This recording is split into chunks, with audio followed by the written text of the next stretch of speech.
नमस्कार मित्रांनो. अग्निवीर भरती देताना काही विद्यार्थी काय करतात, त्यांचं फिजिकल बेस्ड असतात, त्याच्यानंतर मेडिकल बेस्ड असतं, त्यांची लेखी सुद्धा बेस्ट असते. सगळ्यांमध्ये ते आउट ऑफ मार्क काढतात.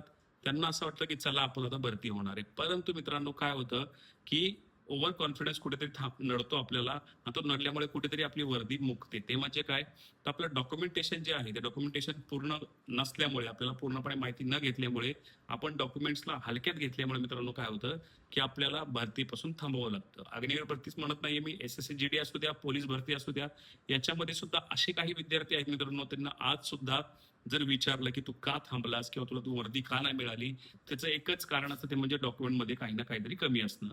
आता मित्रांनो तेच आपल्याला पाहायचं की कोणकोणते डॉक्युमेंट्स आपल्याला अग्निवीर भरतीमध्ये लागतात आणि कोणकोणत्या डॉक्युमेंट्सची खरंच खूप गरज आहे आणि त्याच्यामध्ये कोणकोणत्या गोष्टी समावेश असणं इथं गरजेचं आहे. त्या जर परफेक्ट असतील तरच तुम्हाला हे डॉक्युमेंटेशन किंवा डॉक्युमेंट्स तुमचे परफेक्ट मानले जातील. तर मित्रांनो त्यासाठी व्हिडिओ शेवटपर्यंत बघा आणि व्हिडिओ आवडला तर नक्की लाईक करा. त्याचसोबत मित्रांनो तुम्ही आपल्या चॅनल जर नवीन असाल, तुम्हाला आर्मी, नेव्ही, एअरफोर्स तसंच पोलीस भरती, एसएसजीडी अशा प्रकारचे व्हिडिओ पाहायला आवडत असतील किंवा इन फ्युचर तुम्हाला त्यामध्ये भरती व्हायचं असेल तर नक्कीच तुम्ही आपल्या चॅनल सबस्क्राईब करू शकता, बाजूला असलेले बेल आयकॉन प्रेस करू शकता, म्हणजे प्रत्येक व्हिडिओ सगळ्यात आधी तुम्हाला मिळेल. मित्रांनो सुरुवातीच्या व्हिडिओला त्यापूर्वी माझी मी थोडी माहिती सांगतो. मी आहे तुषार आणि तो फौजी, महाराष्ट्राचा आपला मराठीचे. मित्रांनो दरवर्षी आपल्या चॅनलवरती भरतीबद्दल व्हिडिओ येत असतात, त्याच्यामध्ये डॉक्युमेंटेशन बद्दल सुद्धा व्हिडिओ भरपूर येत असतात. प्रत्येक व्हिडिओमध्ये मी डॉक्युमेंट ओरडून ओरडून सांगत असतो की हे डॉक्युमेंट पोलीस भरतीला लागतात, हे डॉक्युमेंट एसएसजीडीला आणि हे डॉक्युमेंट आपल्या जे काय आहे ते आर्मी भरतीला लागतात. परंतु कुठे ना कुठे आपण ओव्हर कॉन्फिडन्स मध्ये येतो, अरे काय बघायचं आपल्याला डॉक्युमेंटचा व्हिडिओ, आपल्याला सगळं माहिती आहे, आपल्याला आधार कार्ड लागतं, आपल्याला पॅन कार्ड लागतं, आपल्याला 10वीची सर्टिफिकेट लागतात, आपल्याला सगळं माहिती आहे. परंतु जी जास्त माहिती असते ती कधी कधी घातक ठरते आणि तिथेच आपण फसतो. त्याच्यामुळे आपल्याला प्रत्येक वेळी जेव्हाही आपण भरतीला जातो त्याच्या मी म्हणतो 1 महिना ते आपले डॉक्युमेंट्स चेक करणं खूप गरजेचं असतं. कधी कधी आपली तारीख संपलेली असते, कधी कधी कुठेतरी स्पेलिंग मिस्टेक असते आणि कधी कधी मित्रांनो काय होतं की आपल्याकडे एखादे जे डॉक्युमेंट आहे मित्रांनो, त्या डॉक्युमेंटवरती आपलं नावच बदललेलं असतं. तर ह्या सगळ्या गोष्टींपासून वाचण्यासाठी आपल्याला चेक करणं खूप गरजेचं असतं. चेक करायला 5 मिनिटं लागतात आणि ते 5 मिनिटं जर तुम्ही आत्ता काढलीत तर मित्रांनो नक्कीच तुम्हाला पुढे जाऊन पछतावा होणार नाहीये. सुरुवात करूयात डॉक्युमेंट्स बद्दल. तर सर्वात प्रथम तुमचं आधार कार्ड असणं इथे गरजेचं आहे, तुमचं पॅन कार्ड असणं गरजेचं आहे आणि तुमचं वोटिंग कार्ड असणं गरजेचं आहे. त्याचसोबत तुमचं बँक अकाउंट आणि लायसन्स असेल ते ऑप्शनल आहे, तर बेस्टच आहे. आता हे 5 जे काही डॉक्युमेंट्स प्रत्येकाकडे असतात मित्रांनो, आज महाराष्ट्रात किंवा भारतात म्हणा 99% जे आहे ते प्रत्येकाकडे ह्या सगळ्या गोष्टी आहेत. परंतु चुकतात कुठे, तुमचा आधार कार्डला मोबाईल नंबर अटॅच नसतो, तुमचा आधार कार्डला ईमेल आयडी अटॅच नसतो, पॅन कार्डला ईमेल आयडी अटॅच नसतो. पॅन कार्ड एवढं मान्य करत नाही तरी सुद्धा तुमचा आधार कार्डला तुमचा मोबाईल नंबर अटॅच असणे तर गरजेचंच असतं. त्याच वेळी काही ना काही ते जे काय आहे ते करस्पॉन्डिंग त्याच्यावरून होऊ शकते. त्यामुळे तो मोबाईल नंबर जो आहे आधार कार्डला, तो मोबाईल नंबर अपडेट असणं इथं गरजेचं आहे. त्याचसोबत तुमचा आधार कार्डवरचा ऍड्रेस पूर्णपणे परफेक्ट असणं इथं गरजेचं आहे. थोडा सुद्धा काना मात्रा स्पेलिंग मिस्टेक काहीही चुकीची नकोय. जो तुमचा प्रेझेंट ऍड्रेस आहे किंवा जो तुमचा परमनंट ऍड्रेस आहे तो तुमचा आधार कार्ड वरती परफेक्ट आहे का चेक करा.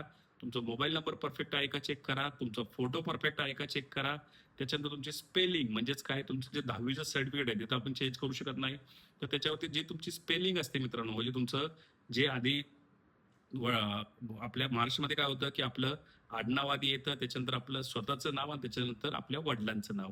तर हा जो पॅटर्न आहे मित्रांनो, हा पॅटर्न तुमच्या पूर्णपणे सगळ्या डॉक्युमेंटमध्ये फॉलो झालाय का हे चेक करा. म्हणजेच काय, तुमचं आडनाव आधी आलंय का, त्यानंतर तुमचं नाव आलंय का, त्याच्यानंतर तुमचं वडिलांचं नाव आलंय का. पण हे चेक केल्यानंतर तुमची परफेक्ट स्पेलिंग, जी काही स्पेलिंग आहे नावाची तुमची, तुमच्या 10वीच्या सर्टिफिकेट जी आहे तीच तुमच्या 12वीची आहे का, तेच तुमच्या रिझल्टवरती आहे का, आणि तेच तुमच्या आधार कार्ड, पॅन कार्ड, त्यानंतर तुमचं ड्रायव्हिंग लायसन्स असू द्या, तुमचं वोटिंग कार्ड असू द्या, जे काय असेल मित्रांनो त्याच्यामध्ये सगळ्यांवरती तेच आहे का हे पहा. हे झालं. हे झाल्यानंतर तुमचं जेव्हाही आधार कार्ड पाहता तेव्हा सन ऑफ, म्हणजेच काय, आधार कार्डवर तुम्हाला माहित असेल तुमचं वरती नाव असतं त्याच्यानंतर तुम्ही ते बघू शकता. त्याच्यानंतर तुमचं सन ऑफ असतं. सन ऑफ मध्ये सुद्धा मित्रांनो तुमच्या वडिलांचं नाव परफेक्ट लिहिलंय का ते पहा. खूप छोट्या छोट्या गोष्टी असतात या मित्रांनो, ह्या छोट्या छोट्या गोष्टी पुढे जाऊन खूप मोठं रूप घेतात. त्याच्यामुळे मित्रांनो ह्या सगळ्या गोष्टी पाहणं खूप गरजेचं आहे. हे झालं बेसिक डॉक्युमेंट सांगितले. परंतु बेसिक डॉक्युमेंटमध्ये जर तुम्हाला हे माहित नव्हतं की स्पेलिंग मिस्टेक चेक करायची किंवा तुम्हाला हे बाकी सगळ्या मी गोष्टी सांगितल्या ते चेक करायला तुमचं राहून गेलं, तर नक्की कमेंट बॉक्समध्ये कमेंट करा की या व्हिडिओचा आम्हाला नक्कीच फायदा झालाय. तर हे बेसिक मी सगळं सांगितलं, तुमचं 10वीचं सर्टिफिकेट, 12वीचं सर्टिफिकेट, रिझल्ट, आधार कार्ड, पॅन कार्ड, या सगळ्या. नेक्स्ट येतं म्हणजे तुमचं एज, डोमासाईल, नॅशनॅलिटी म्हणा तुम्ही. तर ह्यामध्ये सुद्धा तुम्ही तुम्ही मित्रांनो परफेक्ट सगळं वर्डिंग चेक करा. एक सुद्धा स्पेलिंग मिस्टेक नको आहे.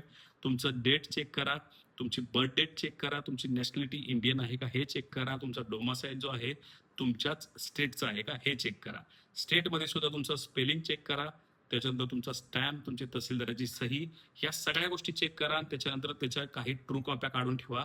म्हणजेच काय, काही झेरॉक्स काढा आणि झेरॉक्स काढून तुमचं तुम्ही जे काही गॅझेटेड ऑफिसर्स असतात त्यांच्याकडून त्याची ट्रू कॉपी करून घ्या. याचा फायदा तुम्हाला नक्कीच पुढे जाऊन होऊ शकतो. हे झालं एज, डोमासाईल, नॅशनॅलिटी बद्दल. त्याच्यानंतर नेक्स्ट येतं ते म्हणजे तुमचं कास्ट सर्टिफिकेट. जर तुम्ही कास्टमध्ये असाल मित्रांनो तर कास्टमध्ये सर्टिफिकेट तुम्हाला लागू होतं. तुम्हाला माहिती आहे, तुम्हाला जर आरक्षण घ्यायचं असेल, तुमच्याकडे कास्ट सर्टिफिकेट असणं तर गरजेचं आहे. तर ते कास्ट सर्टिफिकेट काढून घ्या. कास्ट सर्टिफिकेटमध्ये सुद्धा पुन्हा एकदा सांगतो, तुमची स्पेलिंग चेक करा, तुमची जी काही डेट आहे ते सगळ्या गोष्टी चेक करा. ते झालं. त्याच्यानंतर तुमची जर कास्ट सर्टिफिकेट तुम्हाला लागू असेल, तुम्हाला नॉन क्रिमिनल सुद्धा लागतं. आणि नॉन क्रिमिनल मित्रांनो 2 वर्षच व्हॅलिड असतं, हे लक्षात घ्या. तर ते सुद्धा चेक करा मित्रांनो. आणि ते चेक केलं तर तिथं सुद्धा तुमची स्पेलिंग, तुमचा ऍड्रेस, तुम्ही सगळ्या गोष्टी तुम्ही तिथे सुद्धा चेक करा. 5 मिनिटं लागतात. मी अजून सुद्धा सांगतो, प्रत्येक स्पेलिंग बाय स्पेलिंग आपल्याला चेक करायचंय. हे झालं. त्याच्यानंतर मित्रांनो हे सगळं साईडला ठेवा. याच्या प्रत्येक प्रत्येक ज्या काही गोष्टी आहेत त्याच्या प्रत्येकाच्या जवळजवळ 5 ते 6 कॉप्या करा. 6 कॉप्या करून त्या ट्रू कॉपी करा. ओरिजिनल परफेक्ट चांगल्या ठिकाणी ठेवा. आणि बाकी ज्या काही बंच आहेत ते बंच बनवून मित्रांनो एक तुमच्याकडे ठेवा. एखादा तुमचा सख्खा मित्र असेल त्याच्याकडे ठेवा. एका घरामध्ये तुमच्या आईकडे एखादा बंच ठेवा.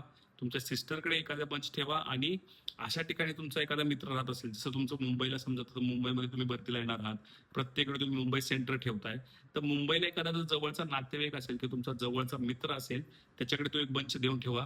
कारण इन केस कधी आपण आलो, ट्रॅव्हलिंग करून येतोय किंवा काही होऊ द्या, त्यामुळे तुमचा बंच हरवला, तुमची बॅग हरवली, डॉक्युमेंट फाटलं, त्यावेळी ते डॉक्युमेंट तुम्हाला तातडीने उपलब्ध हवेत. अशा प्रकारे गोष्टी करून ठेवा. हे झालं.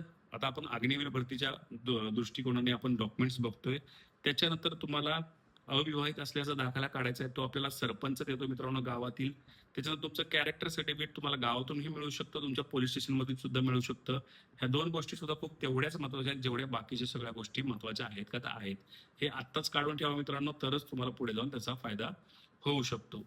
त्याच्या जर समजा तुम्ही एनसीसी केली असेल, एनसीसी मध्ये तुमच्याकडे सर्टिफिकेट असतील ABC, जेही असेल मित्रांनो त्याला सुद्धा मार्क आहे, त्यामुळे ते सुद्धा सर्टिफिकेट काढून ठेवा. त्याच्यामध्ये सुद्धा काढताना स्पेलिंग पूर्णपणे चेक करा आणि मगच ते सर्टिफिकेट सबमिट करा. एनसीसी झालं. त्याच्यानंतर मित्रांनो नेक्स्ट येतं ते म्हणजे तुमचं नोटरी. आता नोटरी मित्रांनो काय म्हणतोय, एक तुम्ही PDF पाहिली असेल जी अग्निवीरची PDF आहे, त्याच्यामध्ये खाली एक नोटरीचं जे काही ते परफॉर्मा दिलेला आहे, तो परफॉर्मा पूर्णपणे आपल्याला भरायचा आहे आणि 10 किंवा 20 रुपयाचा स्टॅम्प लावून ती नोटरी पूर्णपणे आपल्याकडे करून घ्यायची. समजा तुमचा जो परफॉर्मा नसेल किंवा काही कारणास्तव तुमच्याकडे नसेल, सिंपल तुमचं तहसील कार्यालय असेल, तहसील कार्यालयाच्या आसपास कुठेही नोटरी क्लब असतात, त्याच्यामध्ये जाऊन तुम्ही त्यांना सांगू शकता की मला आर्मीची अग्निवीर भरती द्यायची, त्यासाठी जी काही नोटरी लागते त्याची पूर्णपणे प्रोसेस सांगा किंवा ती पूर्णपणे प्रोसेस द्या. ते पूर्णपणे तुम्हाला सांगून देतील. तर ही नोटरी सुद्धा तेवढीच गरजेची आहे जेवढी बाकीच्या गोष्टी गरजेच्या आहेत. ते झालं. रिसेंटली 3 महिन्याच्या आधी तुमच्याकडे जवळजवळ 20 ते 25 कॉपी फोटो हवेत. त्या फोटोमध्ये ना तुम्ही चष्मा घातलेला असावा, ना तुमची हेअर कटिंग मोठी असावी, ना तुमची दाढी वाढलेली असावी, ना कॅप घातलेली असावी, किंवा बॅकग्राऊंड तुमचा असा वेडा वाकडा नसावा. बॅकग्राऊंड एक तर तुमचा व्हाईट असावा किंवा तुमचा ब्ल्यू असावा. तर अशा प्रकारे मित्रांनो पूर्णपणे हे डॉक्युमेंट्स जर तुमच्याकडे असतील, हे पूर्णपणे ज्या काही प्रोसेस मी तुम्हाला सांगितले तुम्ही फॉलो केलेले असतील, तर नक्कीच तुम्हाला याचा फायदा पुढे जाऊन होऊ शकतो. याचाच फायदा तुम्हाला पोलीस भरतीलाही होऊ शकतो, SSC ला सुद्धा होऊ शकतो.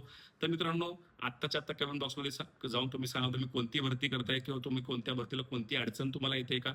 नक्कीच त्याच्यावरती आपला पुढचा व्हिडिओ येऊन जाईल. तर मित्रांनो आशा करतो की तुम्हाला व्हिडिओ नक्कीच आवडला असेल. आवडल्यास प्लीज एक लाईक करा. त्याचसोबत मित्रांनो तुम्ही चॅनल जर नवीन असाल तर प्लीज एक सबस्क्राईब करा. तर मित्रांनो पुन्हा भेटूया अशा काही विश्वास. तोपर्यंत जय हिंद, जय महाराष्ट्र, वंदे मातरम.